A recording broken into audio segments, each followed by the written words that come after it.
Welcome to the Aligned and Unstoppable podcast. I am your host, Emily Ahrens, and this is the Spiritual Startup Series. So if you are a new entrepreneur, or maybe you are still in corporate doing a little side hustle, or even if you've been an entrepreneur for a little while, I'm going to share 5 incredible episodes that are going to help you to use your intuition, to build your confidence, and ultimately to build a life and a business that you love. So this week's episode, I am focusing on crystals, one of your favorite topics and definitely one of mine. So this is definitely more of a visual podcast. So for those of you who are just listening to this episode, I would definitely invite you over to my YouTube channel. So go to emilyahrens.com/YouTube and watch this video. We will obviously share it in the podcast show notes, so we'll be able to link to this video, of course.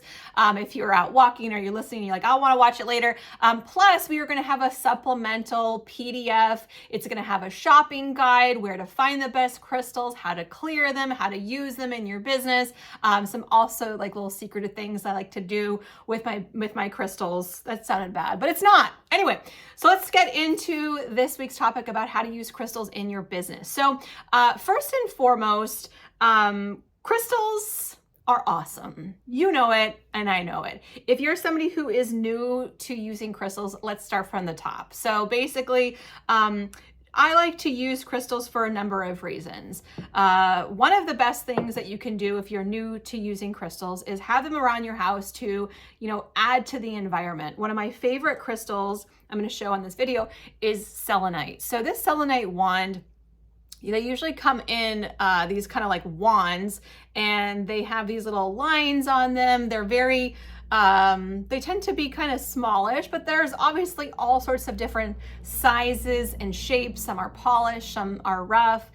You can find them just about anywhere. But what I love about selenite, and especially for business owners, is that selenite helps with communication as well as clearing energy. Selenite can also clear the energy of other crystals if you put it near it. So what I love about selenite is I always have it near my desk. It helps with communication. It helps with that clarity. It's a great one to have. If you don't know anything about crystals, get some selenite. But I also like crystals for other things. They boost my mood. They can help me to hold my intention, whether it's for me personally, whether it's on my body, whether I stick them in my bra or in my pocket. And they also can set an intention for programs or offerings, so that you don't have to constantly be keeping your programs on your mind. You can set your intention and create even a crystal grid.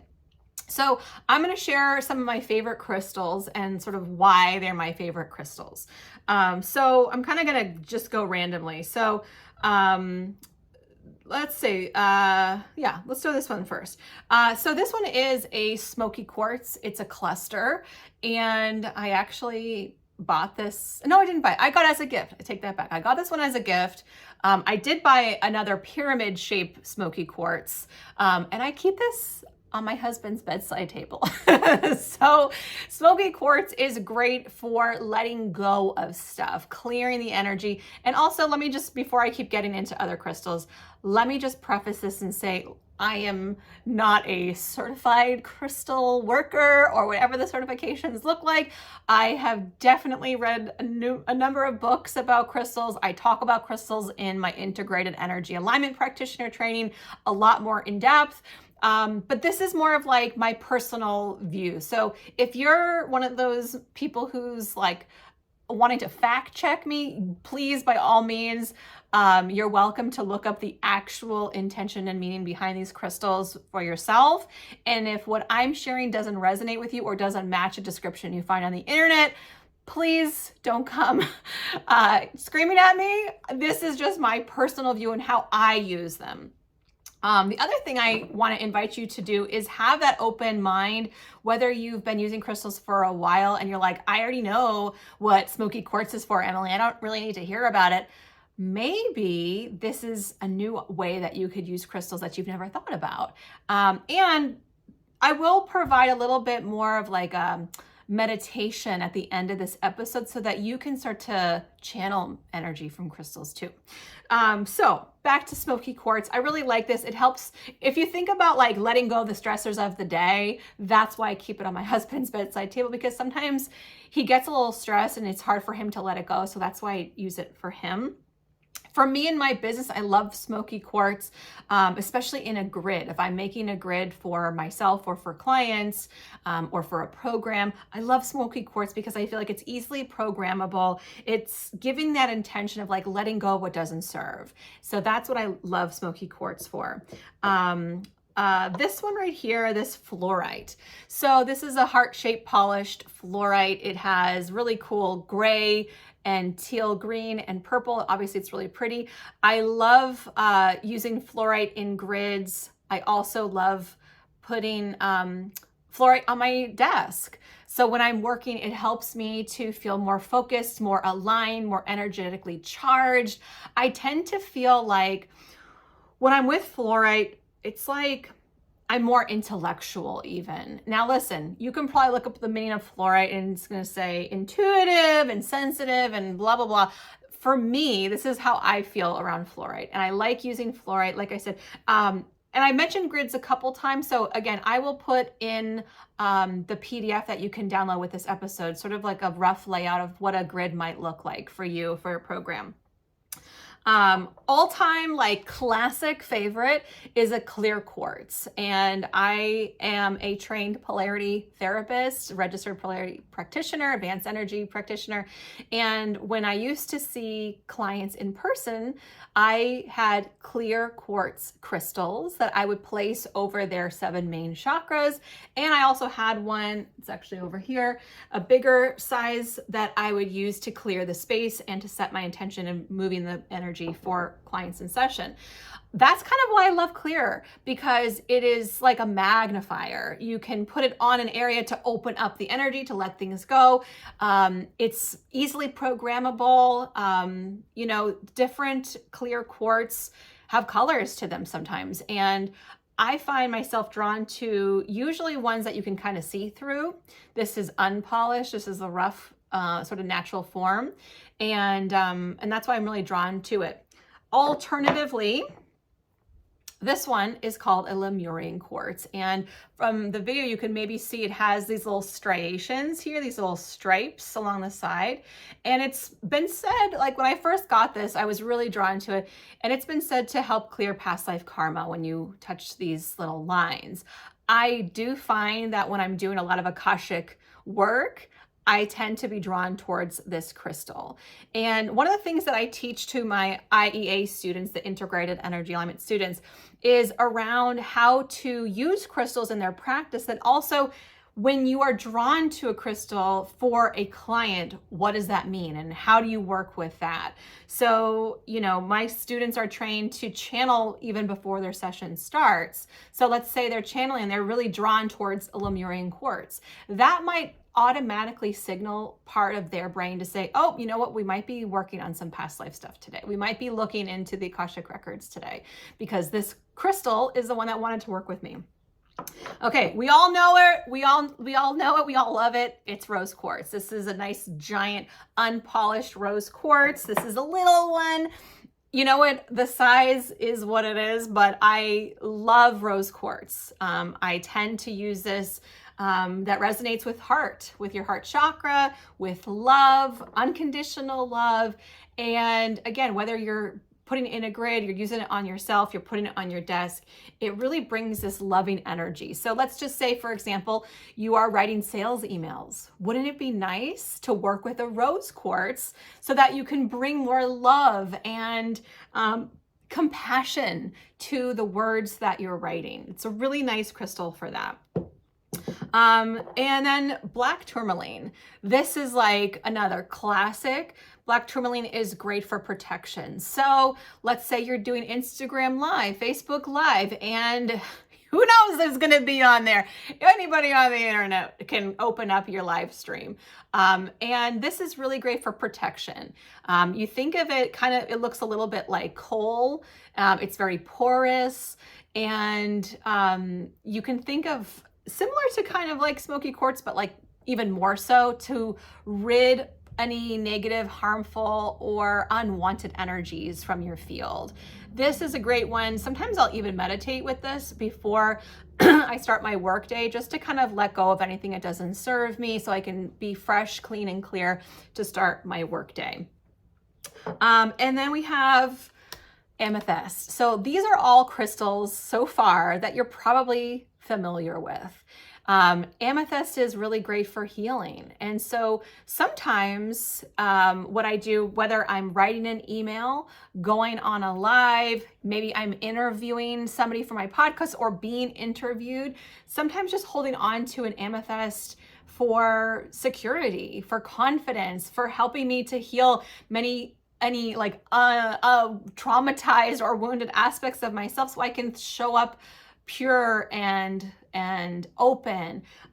This particular amethyst is a rough kind of uncut one. I do have a very small amethyst crystal that is polished, and I love it. It's very powerful, and I always program that crystal before I'm going to conferences or I'm going to speak on stages.